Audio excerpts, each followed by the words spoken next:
Vincent de Dienne, que l'on peut retrouver dès ce soir sur Énergie 12 dans la comédie Premières Vacances, s'est un jour confié sur sa sexualité dans une émission, racontant notamment les dessous d'une soirée complètement folle. Ce mardi soir, à 21h10, Énergie 12 propose un film hilarant intitulé Premières Vacances, dans lequel Jonathan Cohen et Camille Chamou incarnent deux amoureux qui décident de modifier leurs projets de vacances respectifs afin de partir ensemble en Bulgarie.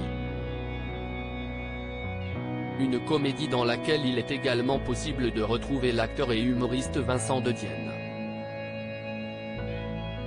Un homme qui a parfois été pris de petits grains de folie, en témoigne cette incroyable anecdote sur sa sexualité dont il s'est souvenu en 2015 pour son passage dans le Dan Late Show, une ancienne émission de télévision hebdomadaire belge de la RTBF créée en 2014.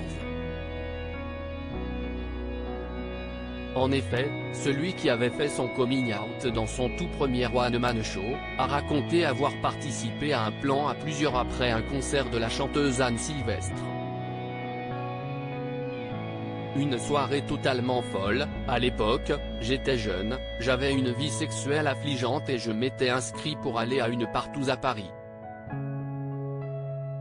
Je me suis retrouvé dans un appartement avec 51 personnes complètement nues, qui ne faisaient pas tous des trucs interdits par la loi. Il y avait des gens qui parlaient d'économie, tout ça. Mais à poil. L'acteur s'est alors réfugié dans les toilettes, se demandant alors ce qu'il faisait là, avant de s'échapper. À noter qu'en ce qui concerne sa situation sentimentale, Vincent de Dienne ne parle que très rarement.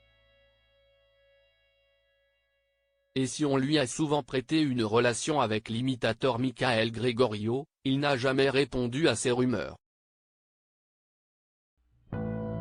En revanche, il s'est déjà laissé aller à de rares confidences sur ce sujet pour Libération, en décembre dernier. Il expliquait notamment que son travail occupe une place importante dans sa conception du couple.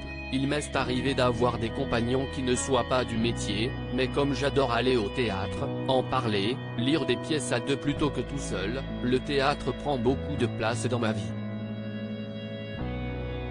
Avant d'ajouter, vivre avec quelqu'un qui partage ce goût, ça facilite les choses. Je ne sais pas si je pourrais être amoureux de quelqu'un qui dirait « Oh, le théâtre si est-il vieux ». Il y a-t-il donc quelqu'un de son milieu dans sa vie? Le mystère reste entier.